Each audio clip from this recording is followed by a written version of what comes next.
morning and welcome back to the Cross Canada Virtual Road Trip. My name is Jesse and I am with Exploring by the Seat of Your Pants. We are all about bringing conservation, adventure, and science into classrooms around the world. And today I'm going to be live with Aaron from Parks Canada, and he is going to be helping us discover more about what we can do to protect the climate. So the Cross Canada Virtual Road Trip was our biggest series we'd ever run in our history last year, and we are back on a coast-to-coast journey presented by Canadian Geographic, Parks Canada, and us here at Exploring by the Seat of Your Pants. We're going to be able to visit the website. If you go to our website for the road trip, I'll bring it up on our screen right now. You can check out all our upcoming dates. We're doing all these programs in English and in French, so you'll be able to see all of that on the website.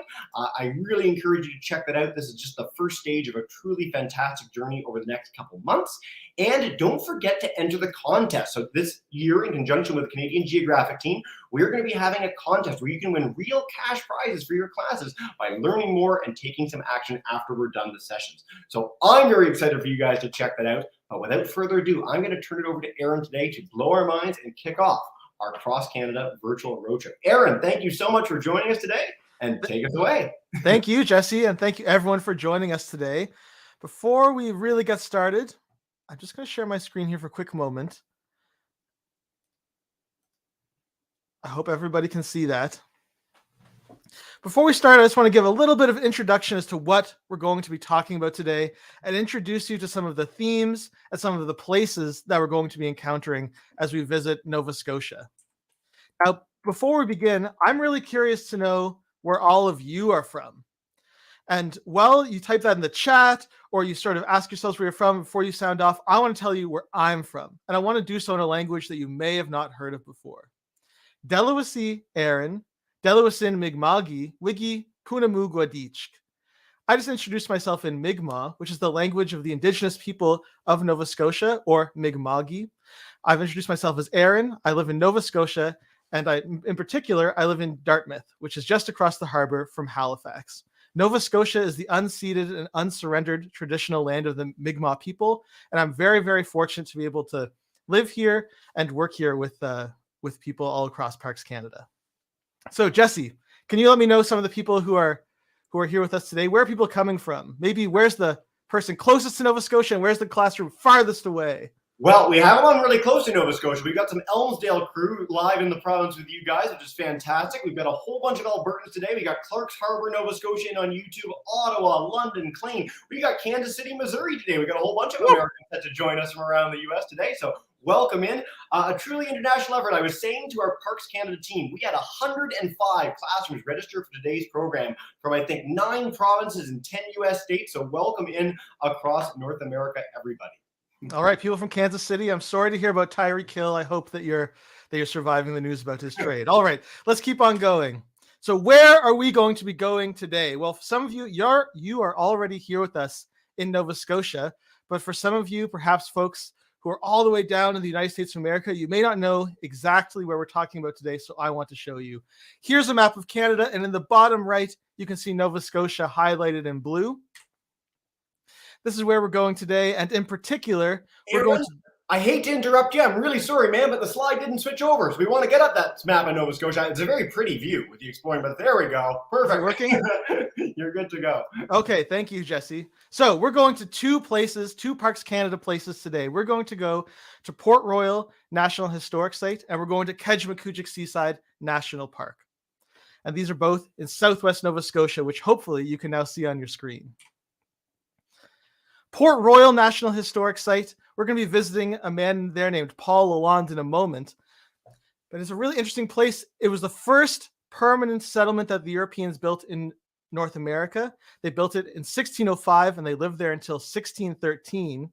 And when they arrived, it was really, really cold. They weren't used to the winters in Canada. So we're going to be learning from Paul Lalonde all about how they survived the cold, and in particular, how they worked with the Mi'kmaq to know how to survive and live in a new climate that they found themselves in. We're also going to be going to Kejimkujik Seaside National Park, which is a really beautiful place. In fact, it's so beautiful that if you're from Nova Scotia, you're going to see a picture of the beaches here on your health card. Nova Scotia as a province has chosen that it's sort of an image of where we are. And at Kejimkujik Seaside, we have recently started building, or rebuilding the trails that we have there that people can walk on. And so when we go there, we're going to be meeting someone named Andy Sharp and someone named Kate McLean, and they're going to be telling us about what we have in mind, why we changed these trails, how we're changing these trails, and how we do something called collaborative archaeology, where we work very closely with the Mi'kmaq to make sure that they have a voice in the process of building new trails as we work on these parks.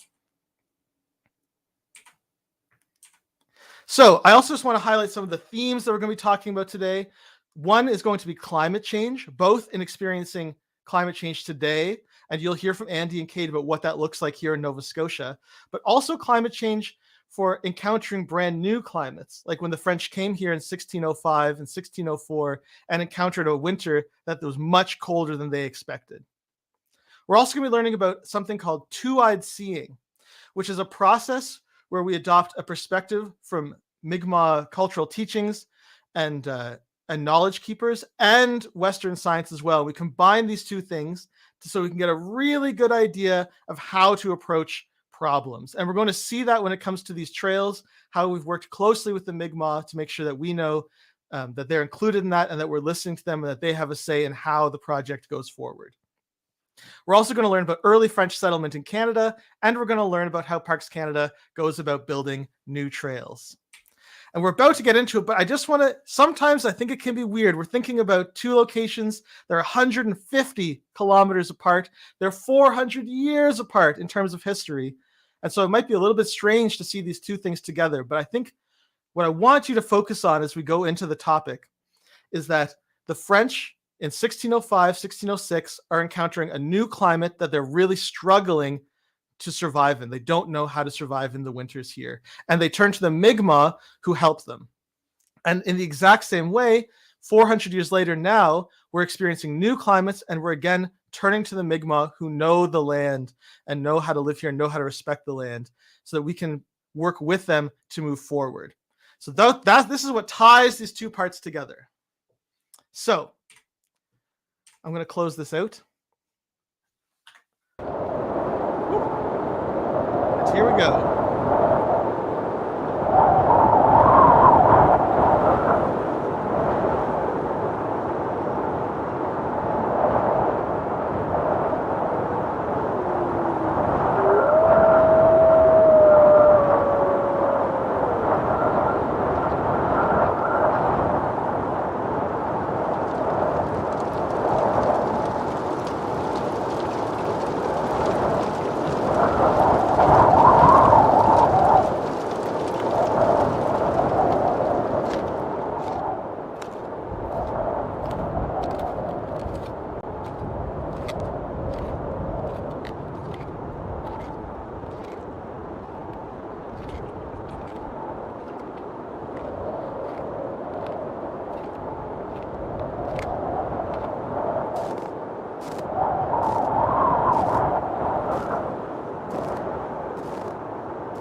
Oh, hello.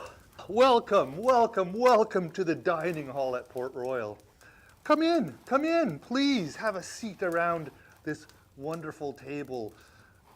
I see you've just arrived. Welcome to the habitation at Port Royal.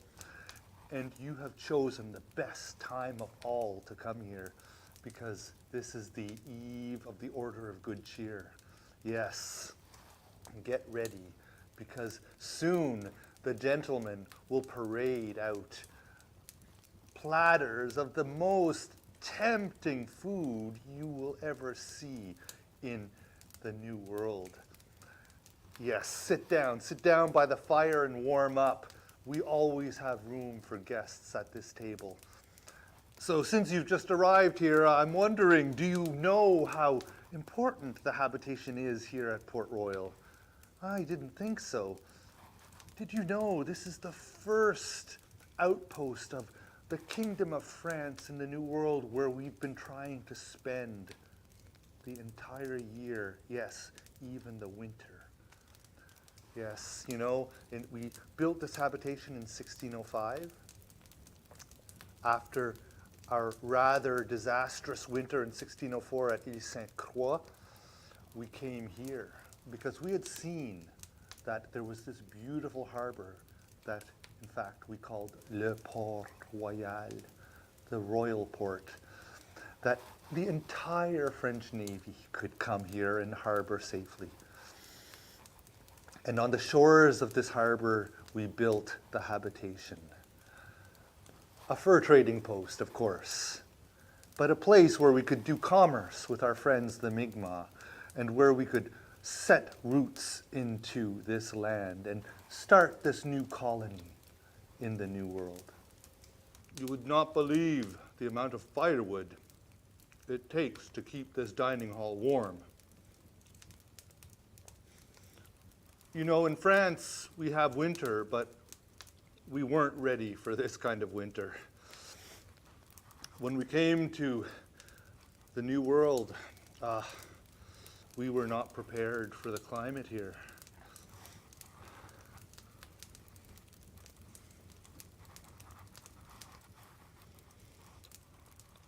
We could not believe how cold it got. And the snow, it would bury this entire habitation.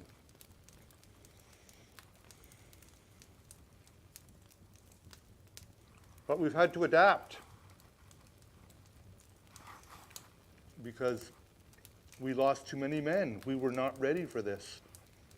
The first winter, so many men died of starvation and disease too.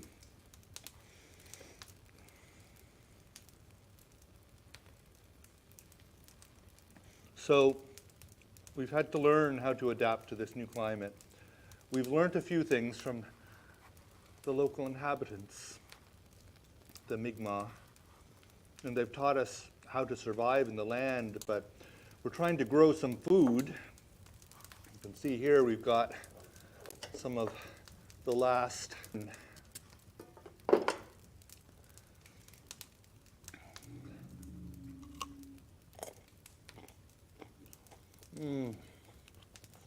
These will be the last carrots we see before the next year's garden comes.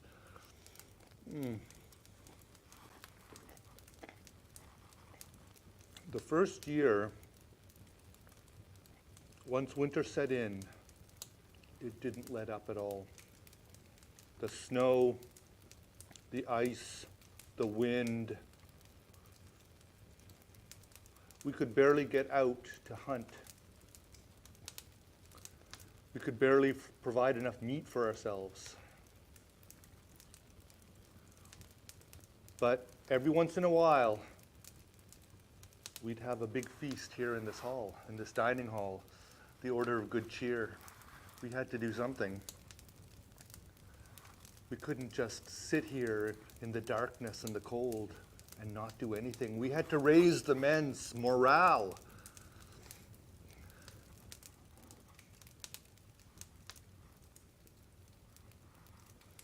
So every once in a while, we'd have a big feast, the best food we could muster. And one of the gentlemen would be in charge, and he'd parade through this room with a big platter of all the delicious food. And everyone would gather here. All the Frenchmen and all the Mi'kmaq who were around, we'd all gather in this room and have a feast. And that really helped us survive the winter.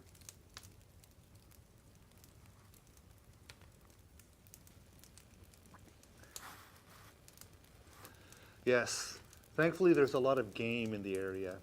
There's moose, caribou, beaver. We eat them all. Muskrat, and of course, some of these wild geese. We hunted those in the fall when they were passing through. And of course, the ocean is full of seafood too.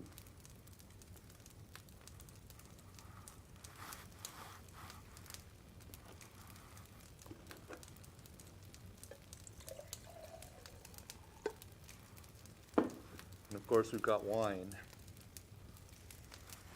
The wine cellar is full still, so we'll not run out. But since we have guests, it's only proper that we raise a toast. Vive le roi et longue vie à Port-Royal.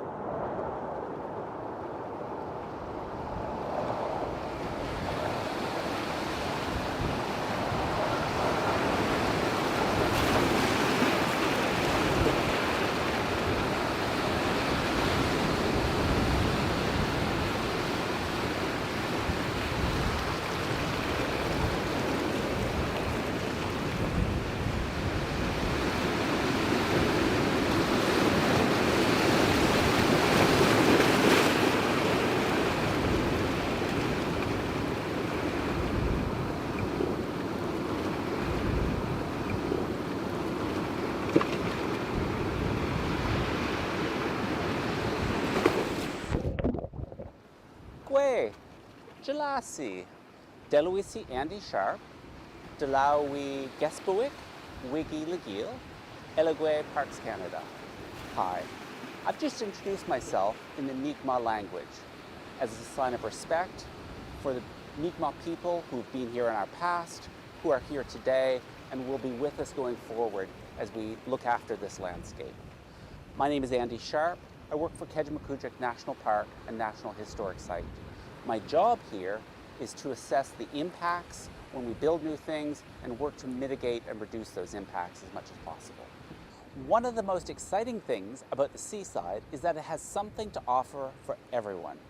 If you're an avid birder, you'll find the rare nesting grounds for the pipe and plover here. If perhaps you get excited by crustaceans and what happens under the waves, then you can learn about the green crab and how it's been impacting the ecosystems here. Maybe bears are your thing, in which case, whoa, bear, whoa! Or maybe you're just looking to go on a beautiful hike. No matter what your interests are, the Kejimkujik Seaside has something for you. In a place this beautiful, how can it not be?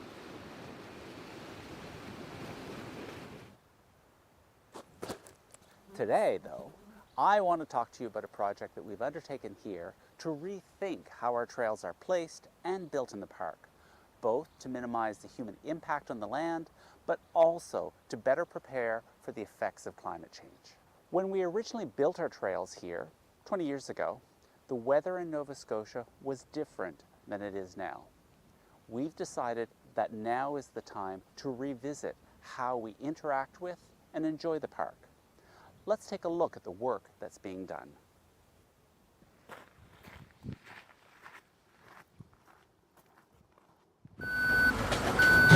As you can see, building a trail is a lot of work. Hang on. That's better. As I was saying, building trails can be a lot of work. Not only do we have to consider the trail's proximity to the shoreline, but there's also the presence of wildlife, such as bears, soil types, and the steepness of slopes. But, as you can see, we also need to hire people who are actually able to build the trails themselves.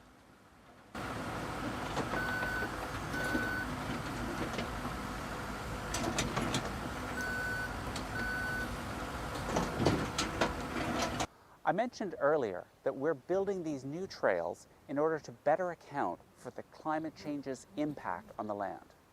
Now, climate change might look different wherever you are in Canada and present its own challenges. Here in Nova Scotia, and especially here at the Kejimkujik Seaside, the biggest impacts have been bigger, stronger, and more frequent storms. For the Kejimkujik Seaside, this means more intense rainfall and larger pounding waves along the coastline. It's our hope that these new trails, being built further back from the coastline, will allow Canadians for generations to come to enjoy this very special place.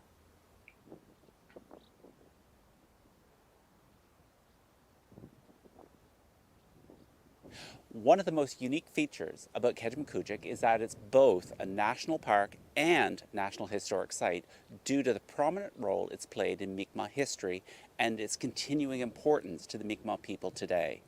In fact, it's the only Parks Canada site that is recognized as both a park and national historic site. How cool is that? As a result, when we're putting in new trails here, we're not only respectful about the plants and the animals here, we're also respectful of the land itself and the rich history that it has shared. We work closely with the Mi'kmaq of Nova Scotia through a process called collaborative archaeology. First, we work together and discuss with the Mi'kmaq the layout, routing, and scientific testing necessary for the new trail. Next, we do archaeological testing of the new trail alignment to make sure that the construction will not impact any buried artifacts.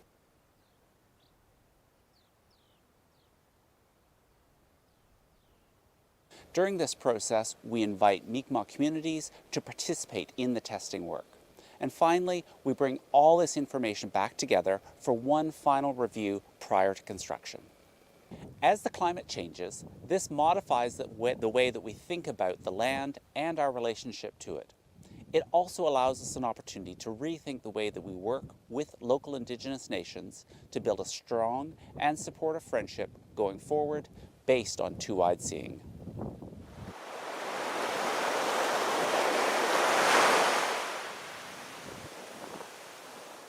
Kwe, hello. My name is Kate McLean and I'm an archaeologist with the Kw'umu'ma'gluasan Negotiation Office, or in English, the Mi'kmaq Rights Initiative. We work collaboratively with Parks Canada on many projects in Kejimkujik on behalf of the Mi'kmaq Nation in Nova Scotia. Today, I'm here to teach you more about the two-eyed seeing approach that we used for this trail project. It's like as Mi'kmaq, we are able to look at things with one eye, seeing it with the strengths from our cultural teachings and ways of knowing, and the other eye seeing it with the strengths from the Western ways of knowing. Using these both together gives us a unique and stronger picture of what we are examining in nature and the world around us. The cultural landscape at Kejimkujik tells the story of the Mi'kmaq that have been here for thousands of years. Careful research has uncovered drawings on rocks, or petroglyphs, artifacts that show that there were seasonal camps and burial grounds in the area, and there is even evidence of fish weirs, portages, and trails. Some of these trails, weirs, and other sites that our ancestors built are still used in Kejimkujik, even to this day. With its high number of caribou, moose, freshwater fish, and other resources, all of present-day Nova Scotia, but especially Kejimkujik, made an ideal living site for the Mi'kmaq.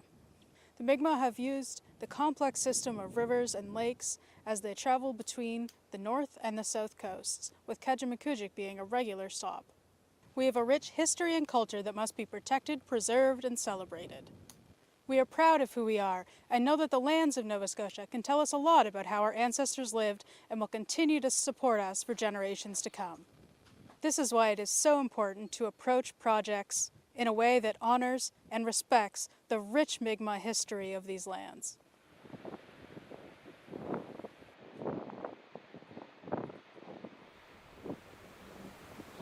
Another concept that we can take from two-eyed seeing is the traditional teaching of making sure that we're thinking about things for 7 generations to come.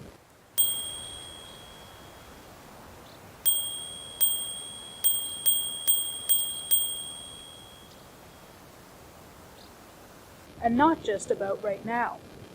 I've always found that the idea of 7 generations really helpful in my work in environmental assessment, thinking about the consequences of our decisions now that far into the future. And this is something that you can do too. How do the actions that you take right now affect the future?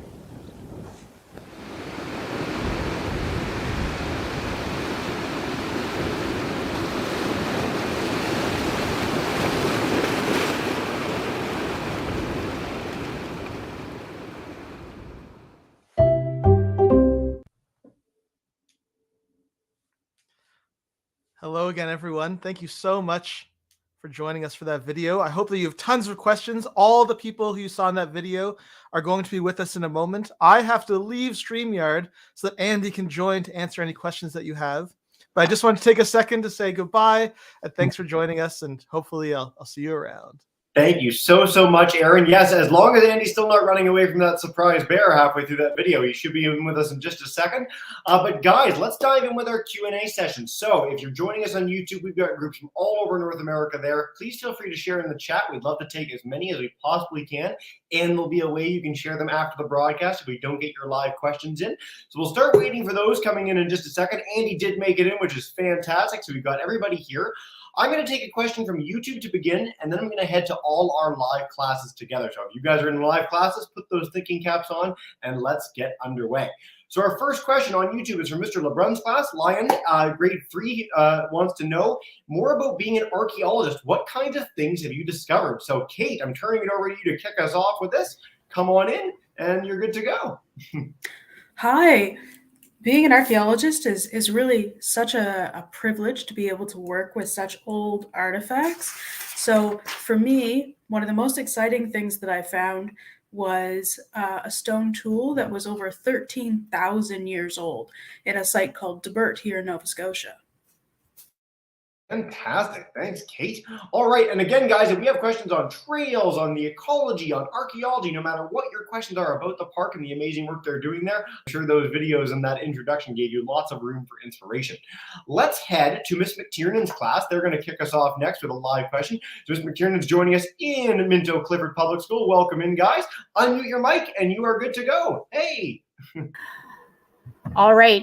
My students were just wondering about the difference in location between Kejimkujik National Park and where Port Royal is, because the weather looked like it was quite different in both of the different places. Yeah, fantastic. We've got Paul, our hatted man extraordinaire, to tell us a little bit more. Hey, Paul. Hey there. Yeah, Nova Scotia is an interesting province as far as climate, because being surrounded by the ocean, we have what's called a maritime climate, and our weather is determined by the ocean. So normally along the shoreline, it's a bit milder. There's more rain and less snow. Whereas inland, there's usually more snow and it's colder. So in the video, you actually saw the opposite kind of thing. We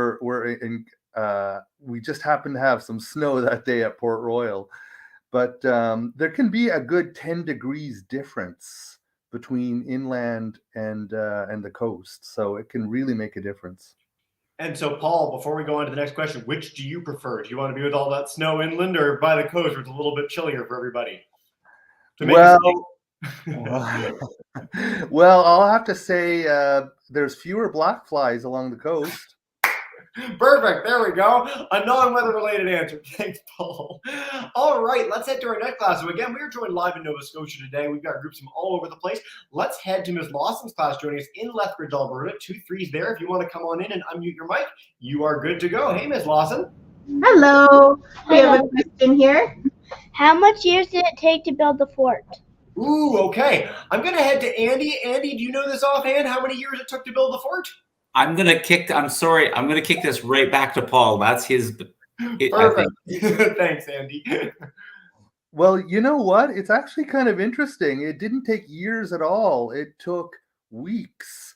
They started in 1605, the French started building the habitation in the fall, and it needed to be ready for winter, so they couldn't dilly-dally. They built it in a matter of weeks. And when we did our reconstruction in 1941, that probably took a lot longer. That took about a year or two. So, but in 1605, they didn't have time to waste. They did it as quickly as possible. So I grew up in Toronto, and I want those builders from the distant past to come and like help make things happen much faster than they can make them happen in the big city. So thank you for that. Paul, that was great. Let's head to a YouTube question. Andy, this is for you because you were out there on the trails talking about them being built, and then we'll go to Miss Lung's class in a second. So Miss Varden's class is joining us on YouTube in Toronto, grade 4 class. They want to know, what are the paths usually made of? So when you're making these trails through the park, what are they designed with? Sure. At the Kejimkujik Seaside, it's a boggy coastal environment. And so sometimes we'll build the trails out of stone and rock and gravel. And sometimes we'll build boardwalks that are lifted up above the plants to allow lots of space for water to flow underneath. So if it's really, really wet and we don't want to block the flow of the water, we'll build a boardwalk. If it's a bit drier and we have sort of the right soil types and slopes, we'll build the trails out of gravel and stone. Yeah, I really hope some of our students have had the chance to visit a national park site and see some of these trails in person. It's really extraordinary to see how the different landscapes sort of dictate the designs of what's being made, but it's always done to make sure that the natural ethosystem is as undisturbed as humanly possible. And I'm really glad we got that question. Thanks, Andy. All right, let's head to Ms. Lung's class. Senator Buchanan joining us again in Lethbridge. Come on in and you're good to go. Hey, guys. All righty. Lucas? Hey, Lucas. How long has Kate been an archaeologist? Ooh, Kate, how long have you been doing this? It's always one of my very favorite questions. Yeah, I've been working in archaeology for almost 10 years. My first job was when I was still in university. So I've been doing archaeology for quite a long time. For what it's worth, I'm so glad we're getting all these archaeology questions. If kids are keen too, on April 13th, so not too far away, we have a whole archaeology presentation. So I'll highlight some of those ways you can check out our future programs. Kate, I think this next question is coming for you as well. We've got Gail's class. I'm going to bring you into the broadcast. Your camera and mic are off right now. So if you want to turn those on, great, but I can share your question from the chat if we'd like as well. I'll give it 2 more seconds. Okay, so their question is, how do you find the artifacts? So Kate, how do you even, oh, there we go. We'll bring you in. Hi, Gail's class, welcome in. We'll bring in Kate as well. How do you actually go about finding the artifacts? Where do you look? Yeah, so archaeologists, we have a lot of training in figuring out where to find artifacts. And one of the things that's most important is when we look for artifacts that we are really, really careful to make sure that we record absolutely everything.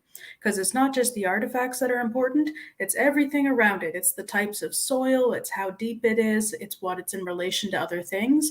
So one of the ways that we do it is we kind of make holes in the ground, but very, very detailed and very precise. So we make sure that we're taking our time and being really careful with it and recording everything as we go.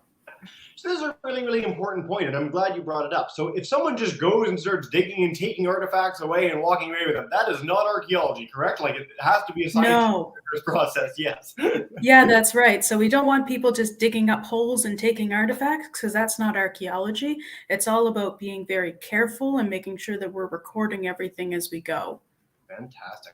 I want to stress for a lot of our classes, certainly when I grew up, I was really familiar with the natural heritage of Canada. I loved going out to forests, by the oceans, but I really didn't have an understanding of all the rich history that we have in the country, coast to coast to coast. So I'm so glad we're featuring that in some of our programs today, and I'm so glad our classes are excited. So we are in Nova Scotia, of course, with today's program, so it's perfectly fitting that we go to Miss Palmer's class joining us in Elmsdale, grade 4-5s. Welcome in. Hi. Nice. So we actually have habitation made out of? Oh, what was that again? What was the habitation made of? Habitation made of. Paul, I'm going to come to you for that one. Take us away. Well, the habitation originally was made out of wood, and there was big hand-hewn timbers, or even hand-sawn timbers. So it took a lot of manpower for sure. It took a lot of human effort to cut the wood. Some of the tools they used were a tool called an adze, which you sort of chip away and you can square timbers. Now, of course, there was a stone foundation under the habitation, and the fireplaces were made out of stone, but everything else is made out of wood. When we rebuilt the habitation in 1941, of course, it was made out of wood again, but this time we used the skills of shipbuilders they had the skill to work with wood like that, and they were the people that rebuilt the habitation in 1941. Fantastic. Thanks, Paul. All right, we're going to take 2 more questions from our live groups, and then I'm going to go to YouTube, where there's so many great questions pouring in. You guys are fantastic today. So this one's for you, Andy. I want to pass along from our Elmsdale crew. How long does it take to build a trail? So you start off, we got to see the big machines working there from beginning to end. You've conceived of a trail to people can walk on it. How long does that take? The planning part is important, and that's the planning, not just where the trail is going to go, but thinking about who might be affected, the plants and the animals, making sure that we're going to avoid rare species. And I think, as we talked about in the video, the collaborative archaeology that we do with the Mi'kmaq is very important, and it takes time to work through those steps, to do the field archaeology, to have those consultations. So we might spend a year or 2 years discussing where a trail should go and how it should be laid out. The actual physical construction, a couple of months. So we might be looking at 2 to 3 years from start to finish to actually get a trail built. Yeah, thanks, Andy. That was great. All right, we're going to head to our last of our live classes in round 1. We're going to see if we can take some more in a bit. Time flies and you're having fun, folks, in these Parks Canada series.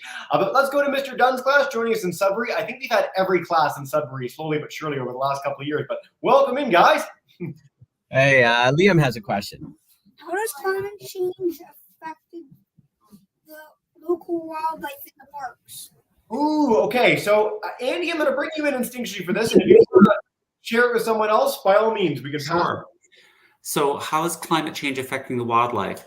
So one of the things we've seen in coastal Nova Scotia is our summer seasons are getting longer. So spring is, or I guess similarly, winter is getting shorter. So for example, we might have bears, which normally would hibernate for a long winter period, are hibernating over a shorter period.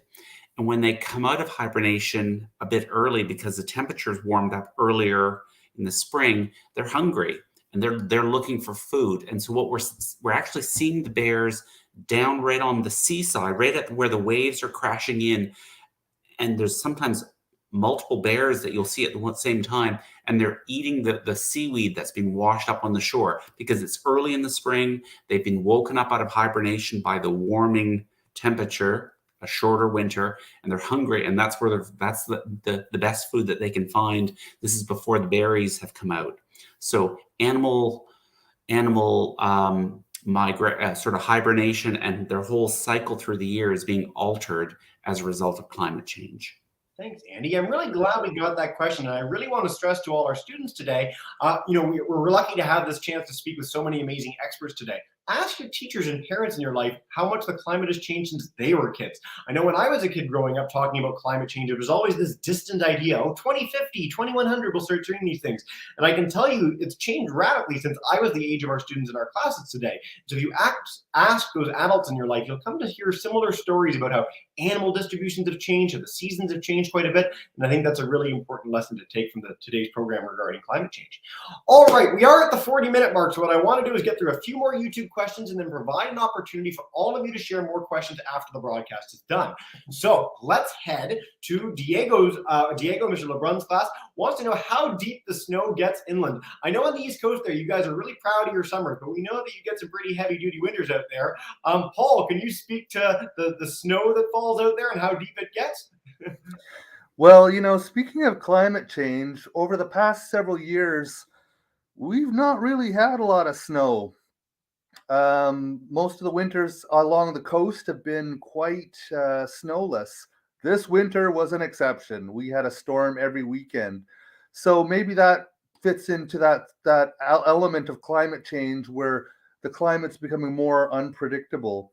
Inland, though, for example, where the inland portion of Kejimkujik is, they tend to have a lot more snow, and it lasts a bit longer, gets a bit deeper. The lakes and rivers freeze over more consistently. So Nova Scotia is not really a big snowy province like others are. Yeah. I'm going to keep you on screen with us, actually, because we've got a great question from Josiah in Miss Mustard's class. Miss Mustard in the kitchen with the candlestick. I feel sorry I had to. Let's head to her question. How did early settlers know how to survive and hunt in Canada in the winter? So you come here. It's totally different than what you experienced back in France or beyond. How do you survive? What do you even know how to do? I often think it's kind of like if you could imagine going to another planet where, you don't know anything. You don't know about the climate. You don't know about the creatures that live there. So this is what it was for the French explorers. They were coming to a part of the earth where the land was different. They didn't know about the land. They didn't know about all of the animals that were living there.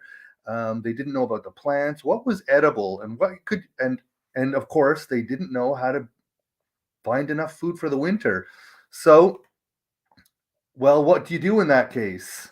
Well, you could tough it out, or you could do the smart thing. Why don't you ask the people who live there? So that's what the French wound up doing, relying on a growing friendship with the Mi'kmaq, who, of course, had lived in Mi'kma'ki from time immemorial, knew all about the animals, knew all about the plants, knew how to survive the winter. That was the information that the French needed in order to survive. Fantastic. Thanks, Paul. All right, everybody, we're at the 43-minute mark, and I know we could go all day, but what I want to make sure is that you're all equipped to keep the learning going after this broadcast is done and have the opportunity to share some more questions. And so I encourage you all to check out the Padlet for today's program. We've been doing this with Parks Canada over the last few months. If you want to check out the Padlet link, it's a virtual whiteboard. You're going to be able to share those extra questions after the broadcast is done. I will share this link with all our registered classes and our speakers, of course, and we'll keep that up for a couple days if you have more queries that we didn't get to in today's broadcast to share. I want to bring in all our experts. So Kate, Paul, Andy, thank you all so much for joining us. Aaron, I know you're tuning in on YouTube still. We had too many teachers want to get in. It was just too exciting today. So thank you all so much for sharing your expertise with us. I want to stress as well, if you guys want to learn more about the amazing work that they're doing in Kejimkujik and beyond, come to our road trip site. We've got a story map. So if you want to learn more about this, you want to see great pictures, videos galore, the story map is on our Exploring by the Sea website. And if you want to enter that contest, go to the Canadian Geographic Education site. Again, this series has been brought together by a partnership between us at Exploring by the Seat of Your Pants, the amazing Parks Canada team around me and across the country, and the Canadian Geographic Education crew. So I really encourage you to check that out. And if you're keen on archaeology, if Kate inspired you with all these amazing stories, April 13th, we're coming back with more of that. April 4th is our next English one, Bats in the Belfry, going from Nova Scotia all the way west, almost to the other coast in Jasper National Park. So I hope we all get the chance to do that. Kate, Andy, Paul, before we wrap up, is there a last message from all three of you that we can share with kids to excite them to keep that learning going? Whoever wants to go first. Kate, you're top with me. We can do like a Brady Bunch thing. Yeah, I guess so. I would just encourage everyone to get out to the parks, to have a chance to walk around there, and also to learn more about archaeology. It's a really fun thing to be able to learn. Fantastic. Paul?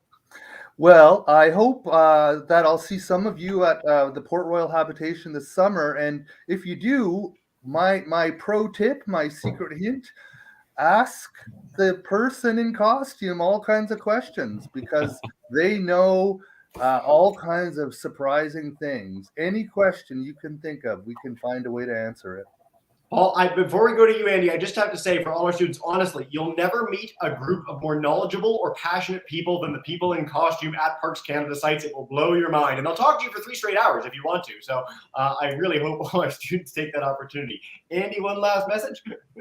I guess, excuse me, I guess I'd encourage you to think about the two-eyed seeing approach of 7 generations.